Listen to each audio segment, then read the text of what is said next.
Hello everyone, welcome to MGC school hub YouTube channel. ವಿಡಿಯೋನ start ಮಾಡೋಕ್ಕಿಂತ ಮುಂಚೆ ಹೊಸದಾಗಿ ಯಾರು ಚಾನೆಲ್ನ ನೋಡ್ತಾ ಇದ್ದೀರಿ ಸಬ್ಸ್ಕ್ರೈಬ್ ಮಾಡಿ, ಹಾಗೆ ವಿಡಿಯೋನ ಕೊನೆವರೆಗೂ ನೋಡಿ, ಲೈಕ್ ಮಾಡಿ, ಶೇರ್ ಮಾಡಿ ಅಂತ ಹೇಳ್ತಾ ವಿಡಿಯೋನ ಸ್ಟಾರ್ಟ್ ಮಾಡೋಣ. ಇವತ್ತಿನ ಈ ಒಂದು ವಿಡಿಯೋದಲ್ಲಿ GPSTR ಪರೀಕ್ಷೆಯಲ್ಲಿ ನಾನು ಪಡೆದಿರ್ತಕ್ಕಂಥ ರ್ಯಾಂಕ್ನಲ್ಲಿ ಅಂದರೆ ಟಾಪ್ 10ನಲ್ಲಿ ಬಂದಿರುವಂಥ ರ್ಯಾಂಕು ಯಾವ ರೀತಿಯಾಗಿ ನಾನು ಯಾವ ರೀತಿ ಅಭ್ಯಾಸ ಮಾಡಿದೆ, ಆಮೇಲೆ ಫಸ್ಟ್ ಅಟೆಂಪ್ಟ್ನಲ್ಲಿ GPSTR ಎಕ್ಸಾಮನ್ನು ಪಾಸ್ ಆಗಲಿಕ್ಕೆ ನಾವು ಯಾವ ರೀತಿಯಾಗಿ ಸ್ಟಡಿ ಮಾಡಬೇಕು ಅನ್ನುವಂಥದ್ದನ್ನು, ಮತ್ತು ನಾನು ಯಾವ ರೀತಿಯಾಗಿ ಸ್ಟಡಿ ಮಾಡಿದೆ ಅನ್ನುವಂಥದ್ದನ್ನು, ನನ್ನ ಸ್ವಂತ ಅನುಭವವನ್ನು ನಾನು ಯಾವ ರೀತಿ ಸ್ಟಡಿ ಮಾಡಿದೆ ಅನ್ನುವಂಥದ್ದನ್ನು ಈ ಒಂದು ವಿಡಿಯೋದಲ್ಲಿ ಶೇರ್ ಮಾಡ್ತಾಯಿದ್ದೀನಿ. GPSTR ಎಕ್ಸಾಮ್ ಪಾಸ್ ಆಗಬೇಕು ಅಂತಂದರೆ ನಾಟ್ ಓನ್ಲಿ GPSTR, ಯಾವುದೇ ಕಾಂಪಿಟೇಟಿವ್ ಎಕ್ಸಾಮ್ ಇರಲಿ, ನಾವು ಒಂದು ಎಕ್ಸಾಮನ್ನು ಅಥವಾ ಒಂದು ಕಾಂಪಿಟೇಟಿವ್ ಎಕ್ಸಾಮನ್ನು ಪಾಸ್ ಮಾಡಲೇಬೇಕು ಅಂತ ಫಸ್ಟ್ ಏನು ಮಾಡಬೇಕಂತಂದರೆ ದೃಢ ನಿರ್ಧಾರವನ್ನು ಮಾಡಲೇಬೇಕು. ಅಂತಂದರೆ ಎನಿ ಕಂಡೀಷನ್ ಏನೇ ಬರಲಿ, ಏನೇ ಸ್ಟ್ರಗಲ್ಸ್ ಇರಲಿ, ಎಷ್ಟೇ ಪ್ರಾಬ್ಲಮ್ಸ್ ಬಂದರೂ ಕೂಡ ಸ್ಟಡಿ ವಿಷಯದಲ್ಲಿ ಕಾಂಪ್ರಮೈಸ್ ಆಗಬಾರ್ದು. ಅದು ಏನೇ ಸಮಸ್ಯೆ ಬರಲಿ, ಯಾಕೆಂತಂದರೆ ಮನುಷ್ಯ ಅಂತಂದಮೇಲೆ ಸಮಸ್ಯೆಗಳು ಇದ್ದದ್ದೇ. ಯಾರಿಗೆ ಹೆಚ್ಚು ಸಮಸ್ಯೆಗಳಿರುತ್ತಲ್ಲ ಅವರೇ ಲೈಫಲ್ಲಿ ಜಾಸ್ತಿ ಸಕ್ಸಸ್ ಅನ್ನುವಂಥದ್ದನ್ನು ಕಾಣುವಂಥದ್ದು. ಯಾಕೆಂತಂದರೆ ಆ ಪ್ರಾಬ್ಲಮ್ಸ್ಗಳನ್ನು ಫೇಸ್ ಮಾಡ್ತಾ ಮಾಡ್ತಾ ಬೇಸಿಕಲಿ ಮನುಷ್ಯ ಏನಾಗ್ತಾನೆ, ಸ್ಟ್ರಾಂಗ್ ಆಗ್ತಾ ಹೋಗ್ತಾನೆ. ಆ ಸ್ಟ್ರಾಂಗ್ನೆಸ್ಸನ್ನೇ ಏನಾಗತ್ತೆ, ನಮಗೆ ಒಂದು ಧೈರ್ಯ ಕೊಡುತ್ತೆ. ನಾವು ಏನಾದರೂ ಮಾಡಲೇಬೇಕು ಅನ್ನುವಂಥ ಒಂದು ಹಠವನ್ನು ಮೂಡಿಸುತ್ತೆ, ಛಲವನ್ನು ನಮ್ಮಲ್ಲಿ ಮೂಡಿಸುತ್ತೆ. ಯಾಕಂತಂದರೆ ನಮ್ಮ ಫ್ಯಾಮಿಲಿ ಬ್ಯಾಕ್ಗ್ರೌಂಡ್ ಆಗಿರ್ಬೋದು, ಅಥವಾ ನಮಗೆ ನಾವು ಸ್ಟಡಿ ಮಾಡುವಾಗ ಜನರಿಂದ ಬಂದಿರುವಂಥ ಮಾತುಗಳಾಗಿರ್ಬೋದು, ಅವು ನಮ್ಗೆ ಬಹಳಷ್ಟು ಹರ್ಟ್ ಮಾಡಿರ್ತಾವೆ.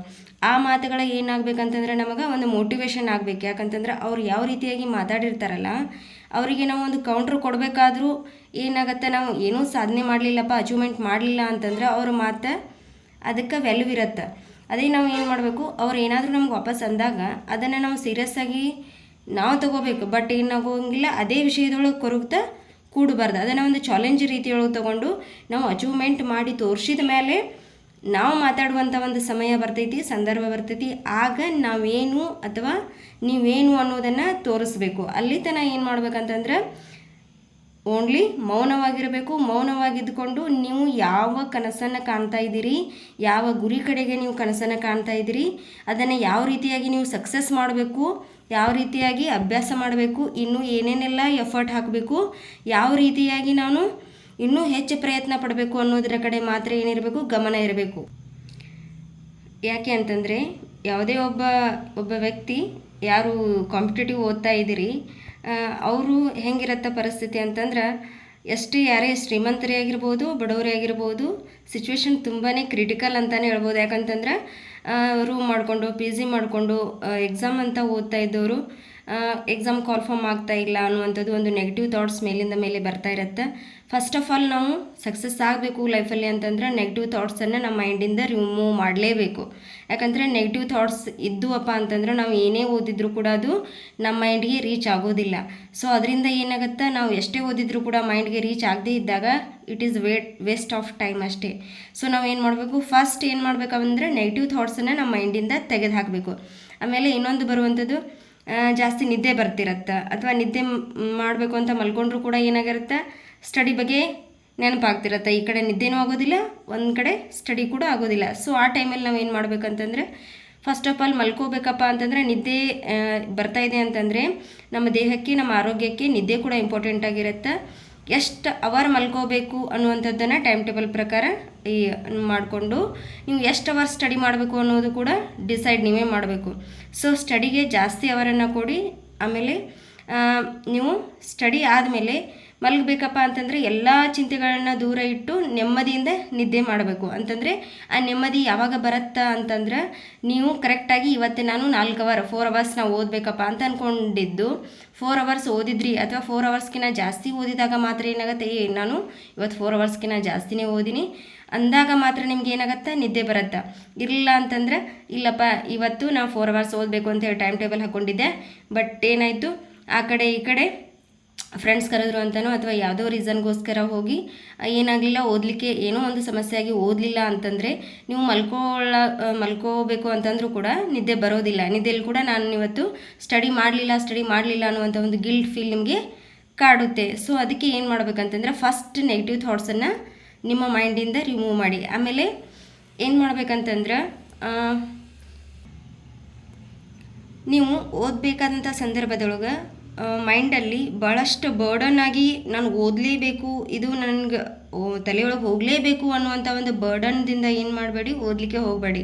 ನೀವು ಏನೋ ಒಂದು ಬಹ್ಯಾಟ್ ಹಾಕ್ತಾ ಇದ್ದೀನಿ ಅಥವಾ ಈ ಪಾಯಿಂಟ್ಸ್ ನನಗೆ ನೆನಪು ಉಳಿತಾ ಇಲ್ಲ, ಇದನ್ನು ನಾನು ಬಹ್ಯಾಟ್ ಹಾಕಿ ನಾನು ನೆನಪಿಡ್ತೀನಿ ಅನ್ನುವಂಥ ಪ್ರಯತ್ನ ಮಾಡಬೇಡಿ. ಏಕೆ ಅಂತಂದರೆ ಒಂದು ಸಲ ಬರಲಿಲ್ವಾ, ಒಂದು 10 ಟೈಮ್ಸ್ ಏನು ಮಾಡಿ ವಾಪಸ್ ಓದ್ತಾ ಹೋಗಿ. ಸೊ 10 ಟೈಮ್ಸ್ ಆದಮೇಲೆ ಅಥವಾ 12 ಟೈಮ್ಸ್ ಆದಮೇಲೆ ಇನ್ನೂ ಜಾಸ್ತಿನೇ ಟೈಮ್ ತೊಗೊಳ್ಳಿ, ಅಥವಾ ಅದಕ್ಕಿಂತ ಜಲ್ದಿನೇ ಆದರೂ ಕೂಡ ಏನಾಗುತ್ತೆ, ಅಂಡರ್ಸ್ಟ್ಯಾಂಡ್ ಆಗ್ತಾ ಹೋಗುತ್ತೆ. ಈ ಫಾರ್ ಎಕ್ಸಾಂಪಲ್ ಇಂಗ್ಲೀಷ್ ಅಂತ ತೊಗೊಂಡಾಗ ನಿಮಗೆ ಒಂದು ಏನು ಈಗ ಒಂದು ಸೆಂಟೆನ್ಸ್ ಇದೆ ಅಂತ ತಿಳ್ಕೊಳ್ಳಿ, ಅದು ಆ ಸೆಂಟೆನ್ಸ್ ನಿಮಗೆ ಅರ್ಥ ಆಗ್ತಿರೋದಿಲ್ಲ, ಫಸ್ಟ್ ಟೈಮ್ ಓದಿದಾಗ ಅಂಡರ್ಸ್ಟ್ಯಾಂಡ್ ಆಗೋದಿಲ್ಲ. ಅಂಡರ್ಸ್ಟ್ಯಾಂಡ್ ಆಗದೇ ಇದ್ದಾಗ ಏನಾಗುತ್ತೆ, ಬೇಸರಿಕೆ ಬರುತ್ತೆ. ಅಂತಂದರೆ ಬೇಸರ ಅನಿಸುತ್ತೆ, ಇಲ್ಲಪ್ಪ ನನಗೆ ಇದು ಅಂಡರ್ಸ್ಟ್ಯಾಂಡ್ ಆಗ್ತಾ ಇಲ್ಲ, ಸೊ ನಾನು ಏನು ಮಾಡಬೇಕು, ಇಂಗ್ಲೀಷ್ ನನಗೆ ಬೇಡ, ಡಿಫಿಕಲ್ಟ್ ಆಗ್ತಾ ಇದೆ, ಸೊ ನಾನು ಬೇರೆ ಸಬ್ಜೆಕ್ಟ್ ಏನಾದರೂ ಓದಬೇಕು ಅಂತ ಅನಿಸುತ್ತೆ. ಸೊ ನೀವು ಆ ರೀತಿ ಮಾಡೋದಕ್ಕಿಂತ ನೀವು ಛಲ ಬಿಡಬಾರ್ದು. ಏನಂತಂದರೆ ಈಗ ನನಗೆ ಇಂಗ್ಲೀಷ್ ಬರ್ತಿಲ್ಲ ಅಂಥೇಳಿ ಯಾವುದಕ್ಕೂ ಹಿಂಜರಿಯುವಂತಿಲ್ಲ. ಈಗ ಬರ್ತಾ ಇರಲಿಲ್ಲ ಅದನ್ನೇ ಏನು ಮಾಡಬೇಕು, ಒಂದು 10 ಟೈಮ್ಸ್ ಓದಿ. ಆವಾಗ ಆಟೋಮೆಟಿಕಲಿ ಅದು ನಿಮ್ಗೆ ಏನಾಗುತ್ತೆ, ಒಂದು 50% ಅದು ನಿಮ್ಗೆ ಅಂಡರ್ಸ್ಟ್ಯಾಂಡ್ ಆಗುತ್ತೆ. ಯಾಕಂತಂದರೆ ನಮ್ಮ ತಾಳ್ಮೆ ಎಷ್ಟಿರಬೇಕಂತ ಕಾಂಪಿಟೇಟಿವ್ ಫೀಲ್ಡ್ಗೆ ಬಂದಾಗ ನಾವು ಒಂದೇ ಸಬ್ಜೆಕ್ಟ್ ಅಥವಾ ಒಂದೇ ಒಂದು ಲೈನನ್ನು ಒಂದು 100 ಟೈಮ್ಸ್ ಓದಿದರೂ ಕೂಡ ನಮ್ಗೆ ಬೇಸರ ಅನ್ನುವಂಥದ್ದು ಆಗಬಾರ್ದು. ಅಷ್ಟು ಓದಿದಾಗ ಮಾತ್ರ ಇಲ್ಲಿ ಕಾಂಪಿಟೇಟಿವ್ ಫೀಲ್ಡ್ ಒಳಗೆ ಬದುಕೋಕ್ಕಾಗತ್ತೆ, ಏನಾದರೂ ಅಚೀವ್ಮೆಂಟ್ ಮಾಡಲಿಕ್ಕೆ ಸಾಧ್ಯ ಅದ. ನಾನು ಯಾವ ರೀತಿ ಓದ್ತಿದ್ದೆ ಅಂತಂದರೆ ಮಾರ್ನಿಂಗ್ ನೈಟ್ 12 o'clockವರೆಗೂ ಓದ್ತಿದ್ದೆ. ನೈಟ್ 12 o'clockವರೆಗೂ ಓದಿ ಮಲಗಬೇಕಾದ್ರೆ 12 o'clockಗೆ ಮಲ್ಕೊಂಡ್ರೆ 4 ಗಂಟೆಗೆ ಅಲಾರಾಮ್ ಇಟ್ಕೊಂಡು ಎದ್ದೇಳಬೇಕು ಅಂತ ಅನ್ಕೋತಿದ್ದೆ. 4 ಗಂಟೆಗೆ ಅಲಾರಾಮ್ ಇಟ್ಕೊಂಡಿದ್ರು ಕೂಡ 3 ಗಂಟೆ 3:30 ಅಥವಾ 2 ಗಂಟೆ 12 o'clockದಿಂದ 4 ಗಂಟೆ ಒಳಗೆ ಎಚ್ಚರಿಕೆ ಎಷ್ಟು ಒಂದು 2-3 ಟೈಮ್ಸ್ ಎಚ್ಚರಿಕೆ ಆಗ್ತಾಯಿತ್ತು. ಅಂತಂದರೆ ಎಲ್ಲಿ ನಾನು ಟೈಮ್ನ ಮಿಸ್ ಮಾಡ್ತೀನೋ ಅಥವಾ ಅಲಾರಾಮ್ ಹೊಡೆದ್ರು ನನಗೆ ಕೇಳಿಸ್ದೆ ನಿದ್ದೆ ಹತ್ತು ಬಿಡುತ್ತೋ ಅನ್ನುವಂಥ ಒಂದು ಭಯ. ಹಾಗೆ ನಾವು ಕಾಂಪಿಟೇಟಿವ್ ಫೀಲ್ಡಲ್ಲಿ ಓದ್ತಾ ಇರಬೇಕಾದ್ರೆ ಯಾವುದಕ್ಕೂ ಹೆಂಗಂತಂದರೆ ನಿದ್ದೆ ಅದನ್ನು ನಾವು ಕಂಟ್ರೋಲ್ ಮಾಡಲೇಬೇಕು. ಯಾಕಂದರೆ ಸ್ವಲ್ಪ ದಿನ ಅಷ್ಟೇ ನಾವು ಕಾಂಪಿಟೇಟಿವ್ ಓದ್ತಾ ಇದ್ದೀವಿ ಅಂತಂದರೆ ಒಂದು ಜಾಬ್ ಮಾಡ್ಕೊಳ್ಳೋವರೆಗೂ ಅಷ್ಟೇ. ಆಮೇಲೆ ನಮ್ಗೆ ಎಷ್ಟು ಬೇಕು ಅಷ್ಟು ರೆಸ್ಟ್ ತೊಗೊಳ್ಳುವಷ್ಟು ಸಮಯ ಇದ್ದೇ ಇರುತ್ತೆ.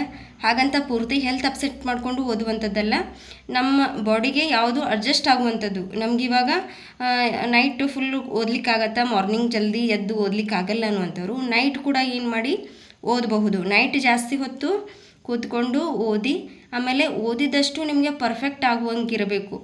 ನೈಟ್ ಜಲ್ದಿ ನಿದ್ದೆ ಬರುತ್ತೆ ಅನ್ನುವಂಥವ್ರಿದ್ದರು ಮಾರ್ನಿಂಗ್ ಜಲ್ದಿ ಎದ್ದು ಓದಿ. ಆಮೇಲೆ ಯಾರಿಗೆಲ್ಲ ಮಧ್ಯಾಹ್ನ ನಿಮಗೆ ಓದಿದರೆ ಇಂಟ್ರೆಸ್ಟ್ ಬರುತ್ತಲ್ಲ, ನಿಮಗೆ ಇಂಟ್ರೆಸ್ಟ್ ಯಾವ ಸಬ್ಜೆಕ್ಟ್ ಮೇಲೆ ಜಾಸ್ತಿ ಇರುತ್ತಲ್ಲ ಅದನ್ನು ನಿಮಗೆ ಯಾವಾಗ ಬೇಸರ ಬರುತ್ತೆ ಅಂತ ಅನಿಸುತ್ತಲ್ಲ ಆ ಟೈಮ್ ಒಳಗೆ ನಿಮ್ಮ ಇಂಟ್ರೆಸ್ಟ್ ಸಬ್ಜೆಕ್ಟನ್ನು ಓದಿ. ಆಮೇಲೆ ಯಾವಾಗ ನಿಮ್ಮ ಮೈಂಡ್ ಫ್ರೆಶ್ ಆಗಿರುತ್ತೋ ಆಗ ನಿಮಗೆ ಯಾವುದು ಡಿಫಿಕಲ್ಟ್ ಅಂತ ಅನಿಸುತ್ತಲ್ಲ ಆ ಸಬ್ಜೆಕ್ಟನ್ನು ಓದಿ. ನಾನು ಓದಿದ ಟೈಮ್ ಟೇಬಲ್ ಪ್ರಕಾರ ಮುಂಜಾನೆ ಮಾರ್ನಿಂಗ್ 4 ಗಂಟೆಯಿಂದ 4 ಗಂಟೆಗೆ ಎದ್ದು ಸ್ನಾನ ಎಲ್ಲ ಮಾಡ್ಕೊಂಡ್ಬಿಡ್ತಿದ್ದೆ. ಯಾಕಂತಂದರೆ ನಿದ್ದೆ ಬರುವಂಥ ಚಾನ್ಸಸ್ ಜಾಸ್ತಿ ಇರ್ತಿತ್ತು. ಫ್ರೆಶ್ ಅಪ್ ಆದ ಕೂಡಲೇ ಏನಾಗುತ್ತೆ, ನಿದ್ದೆ ಅನ್ನುವಂಥದ್ದೆಲ್ಲ ಕೋಲ್ಡ್ ವಾಟರ್ ಅಥವಾ ತಣ್ಣೀರಿನಿಂದ ಸ್ನಾನ ಮಾಡೋದ್ರಿಂದ ಮೈಂಡ್ ಫ್ರೆಶ್ ಆಗುತ್ತೆ. ಆಮೇಲೆ ಒಂದು 2-3 ಅವರ್ಸ್ ಓದಿದ ಮೇಲೆ 6 o'clock ಎಲ್ಲ ಎದ್ದು ಮತ್ತು ಟೀ ಏನಾರ ಮಾಡ್ಕೊಂಡು ಕೊಡೋದು. ಆಮೇಲೆ 8 o'clockವರೆಗೂ ಓದಿ 8 o'clock ಆರ್ 9 o'clockಗೆ ಟಿಫಿನ್ ಮಾಡಿಕೊಂಡು ಮತ್ತೆ ಲೈಬ್ರರಿಗೆ ಹೋಗಿ 11 o'clockಗೆ ಒಂದು 10 minutes ರೆಸ್ಟ್ ಮಾಡಿ 10 to 20 minutes ರೆಸ್ಟ್ ಮಾಡಿ ಆಮೇಲೆ 12 o'clockದಿಂದ 2 o'clockವರೆಗೂ ಸ್ಟಡಿ ಮಾಡಿ 2 o'clockದಿಂದ ಮತ್ತೆ 1 hour ಮಧ್ಯದಲ್ಲಿ ಗ್ಯಾಪ್ ತೊಗೊಂಡು 1 ಅವರಲ್ಲಿ ನೀವು ಲಂಚೆಲ್ಲ ಮುಗಿಸ್ಕೊಂಡು ಆಮೇಲೆ ಒಂದು ಹಾಫ್ ಆನ್ ಅವರ್ ರೆಸ್ಟ್ ಕೂಡ ಮಾಡ್ಬೋದು. ಆಮೇಲೆ ನೆಕ್ಸ್ಟ್ 3 o'clockದಿಂದ 5 o'clockವರೆಗೂ ಓದಿ 5 o'clockಗೆ ಒಂದು ಟೀ ಬ್ರೇಕ್ ತೊಗೊಳ್ಳಿ, ಒಂದು 10 minutes or 20 minutes. ಅದಾದಮೇಲೆ ಏನು ಮಾಡಿ 4:30 ಹಿಡ್ಕೊಂಡು 6 to 7 o'clockವರೆಗೂ ಓದಿ. 7 o'clock ಆದಮೇಲೆ ಮತ್ತೆ ಒಂದು ಹಾಫ್ ಆನ್ ಅವರು ನೀವು ಗ್ಯಾಪನ್ನು ತೊಗೊಳ್ಳಿ. ಗ್ಯಾಪ್ ತೊಗೊಂಡು ಆಮೇಲೆ ನೀವು 8:30ವರೆಗೂ ಓದಿ. ಆಮೇಲೆ 1 or 2 hour ಗ್ಯಾಪ್ ತೊಗೊಂಡು ಆಮೇಲೆ 1 hour ಓದ್ಬೋದು ಅಥವಾ ನೀವು ರೆಸ್ಟ್ ಮಾಡ್ಬೋದು. ಇದು ಏನಾಗುತ್ತೆ, ಕಂಪ್ಲೀಟಾಗಿ ನಾನು ಹೇಳಿರುವಂಥ ಈ ಟೈಮ್ ಟೇಬಲು ಕಂಪ್ಲೀಟಾಗಿ ಯಾರು GPSTRಗೆ ಅಂತ ಯಾರು ಪ್ರಿಪ್ರೇಷನನ್ನು ಮಾಡ್ತಾಯಿದ್ದೀರಿ ರೂಮ್ ಮಾಡಿಕೊಂಡು ಅಥವಾ PG ಮಾಡಿಕೊಂಡು ಓದ್ತಾ ಇರುವಂಥವ್ರಿಗೆ ನಾನು ಇವಾಗ ಹೇಳಿರುವಂಥ ಟೈಮ್ ಟೇಬಲ್ ಅಪ್ಲೈ ಆಗುತ್ತೆ. ಇನ್ನು ಯಾರು ಹೌಸ್ ವೈಫ್ ಇದ್ದೀರಿ ಯಾರು ಹೌಸ್ ವೈಫ್ ಇದ್ದೀರಾ, ಹೌಸ್ ವೈಫ್ ಇದ್ಕೊಂಡು ಕೂಡ ನಾವು ಸ್ಟಡಿ ಮಾಡ್ತೀವಿ, ಏನಾದರೂ ಅಚೀವ್ಮೆಂಟ್ ಮಾಡೇ ಮಾಡ್ತೀವಿ ಅಂತ ಯಾರು ದೃಢ ನಿರ್ಧಾರವನ್ನು ಮಾಡಿದ್ದೀರಿ, GPSTR ಈ ಸರ್ತಿ ಪಾಸ್ ಆಗೇ ಆಗ್ತೀವಿ, ಸೆಲೆಕ್ಷನ್ ಆಗೇ ಆಗ್ತೀವಿ ಅಂತ ಯಾರು ಅಂದ್ಕೊಂಡಿದ್ದೀರಲ್ಲ ಅವರು ಕೂಡ ಡೆಫಿನೆಟ್ ಆಗಿ ಆಗ್ಬೋದು. ಅವರಿಗೂ ಕೂಡ ಟೈಮ್ ಟೇಬಲ್ ಹೇಳ್ತೀನಿ. ನೀವು ಮುಂಜಾನೆ ಎಷ್ಟು ಗಂಟೆ ಅಂತಂದರೆ 9 ಗಂಟೆ ಒಳಗಾಗಿ ಮಾರ್ನಿಂಗ್ ನಸುಕಿನೊಳಗೆ 5 o'clock ಅಥವಾ 4 o'clock ಅಥವಾ 5:30 ಎದ್ದರೂ ಕೂಡ 9 o'clock ಆರ್ 10 o'clock ಒಳಗಾಗಿ ನಿಮ್ಮದು ವರ್ಕ್ ಎಲ್ಲ ಅಡುಗೆ ಕೆಲಸ ಆಗಿರ್ಬೋದು, ಮನೆ ಕೆಲಸ ಎಲ್ಲ ಮುಗಿಸಿ 10 ಗಂಟೆಯಿಂದ ನೀವು ಸ್ಟಡಿ ಮಾಡಲಿಕ್ಕೆ ಸ್ಟಾರ್ಟ್ ಮಾಡಿದರೆ 1 ಗಂಟೆವರೆಗೂ ಓದಿ, 3 hours ಸಿಗತ್ತೆ. ಆಮೇಲೆ 1 ಗಂಟೆಯಿಂದ 2 ಗಂಟೆ 2.5 ಗಂಟೆ ತನಕ ನಿಮ್ಮ ಮನೆ ಕೆಲಸಕ್ಕೆ ಯೂಸ್ ಮಾಡ್ಕೊಳ್ರಿ. ಆಮೇಲೆ ಒಂದು ಹಾಫ್ ಆನ್ ಅವರ್ ರೆಸ್ಟ್ ಮಾಡಿದರೂ ಕೂಡ 3 ಗಂಟೆಯಿಂದ ಈವ್ನಿಂಗ್ 6 ಗಂಟೆವರೆಗೂ ಓದಿ. 6 ಗಂಟೆವರೆಗೂ ಅಂತಂದರೆ ಮಾರ್ನಿಂಗ್ 3 hours, ಆಮೇಲೆ 3 o'clockದಿಂದ 6 o'clock ಅಲ್ಲಿ 3 hours ಸಿಗುತ್ತೆ, ಟೋಟಲಿ 6 hours ಆಯಿತು. ಆಮೇಲೆ 6 o'clockದಿಂದ ನಿಮ್ಮ ಅಡುಗೆ ಕೆಲಸ ಅದು ಇದು ನೋಡಿದರೆ 9 ಗಂಟೆ ತನಕ ಆಗುತ್ತೆ. ಸೊ 9 ಗಂಟೆ ಒಳಗಾಗಿ ನೀವು ಎಲ್ಲ ಫಿನಿಷ್ ಮಾಡಿಕೊಂಡು 9ರಿಂದ 9:30 ತನಕ ನೀವು ರೆಸ್ಟ್ ಅಥವಾ ಏನೋ ನಿಮ್ಮ ಕೆಲಸ ಮಾಡಿಕೊಂಡು 9:30ಯಿಂದ 11 ಗಂಟೆ 11:30 ತನಕ ಓದಿದರೂ ಕೂಡ ಏನಾಗುತ್ತೆ, ಪರ್ ಡೇ 10 hour ನಿಮಗೆ ಸ್ಟಡಿ ಅವರ್ ಸಿಗತ್ತೆ, 8 to 10 hours ಸಿಗುತ್ತೆ. So per day 8 to 10 hours work ಮಾಡಿದರೆ, ಸ್ಟಡಿ ಮಾಡಿದ್ರೆ ಈಸಿಯಾಗಿ ಯಾರು ಬೇಕಾದರೂ ಕೂಡ ಏನಾಗ್ಬೋದು, ಯಾವುದೇ ಎಕ್ಸಾಮ್ ಆದರೂ, ಯಾವುದೇ ಕಾಂಪಿಟೇಟಿವ್ ಎಕ್ಸಾಮ್ ಆದರೂ ಪಾಸ್ ಆಗಬಹುದು, ಯಾವುದೇ ರೀತಿಯಾದ ಅನುಮಾನ ಬೇಡ. ಸೊ ಇದಕ್ಕೆಲ್ಲ ಏನು ಬೇಕಪ್ಪ ಅಂತಂದ್ರೆ ಫಸ್ಟ್ ನಿಮ್ಮ ಮೈಂಡ್ಸೆಟ್ ರೆಡಿ ಇರಬೇಕು. ಅಟ್ ಎನಿ ಕಾಸ್ಟ್ ಏನೇ ಸಮಸ್ಯೆ ಬಂದರೂ, ಏನೇ ಪ್ರಾಬ್ಲಮ್ಸ್ ಬಂದರೂ ಅಟ್ ಎನಿ ಕಾಸ್ಟ್ ನಾನು ಈ ಸಾರಿ ಎಕ್ಸಾಮ್ನ ಪಾಸ್ ಮಾಡೇ ಮಾಡ್ತೀನಿ, ಅಚೀವ್ಮೆಂಟ್ ಮಾಡೇ ಮಾಡ್ತೀನಿ. ಸೊ ನೀವು ಏನು ಮಾಡಿ, ಫಸ್ಟು ಯಾರಿಗೋಸ್ಕರನೋ ಅಥವಾ ನಿಮ್ಮ ಫ್ಯಾಮಿಲಿಗೋಸ್ಕರನೋ ಏನೇನು ವಿಚಾರ ಮಾಡದೆ ಅದಕ್ಕೆ ಅಂತ ಸಮಯ ಇರುತ್ತೆ. ಸೊ ನೀವು ಕೇವಲ ಸ್ಟಡಿಗೋಸ್ಕರ ಮಾತ್ರ ವಿಚಾರ ಮಾಡಿ, ಒಂದು ನಿಮಗಾಗಿ ಓದಿ, ನಿಮಗೋಸ್ಕರ ಓದಿ, ನಿಮ್ಮ ಲೈಫ್ಗೋಸ್ಕರ ಓದಿ. ಸೊ ನಿಮಗೋಸ್ಕರ ಓದಿದಾಗ, ಇಷ್ಟಪಟ್ಟು ಓದಿದಾಗ ಏನಾಗುತ್ತೆ, ಮಾಡಲೇಬೇಕು ಅನ್ನುವಂಥ ಒಂದು ಹಠದಿಂದ ಓದಿದಾಗ ಖಂಡಿತ ಹಿಡಿದ ಕೆಲಸ ಸಕ್ಸಸ್ ಆಗುತ್ತೆ. So all the best for all. Thank you for watching. Keep watching. Like, share and subscribe ಮಾಡಿ ಅಂತ ಹೇಳ್ತಾ ಇವತ್ತಿನ ಈ ಒಂದು ವಿಡಿಯೋನ ಮುಗಿಸ್ತಾ ಇದ್ದೀನಿ. Thank you all.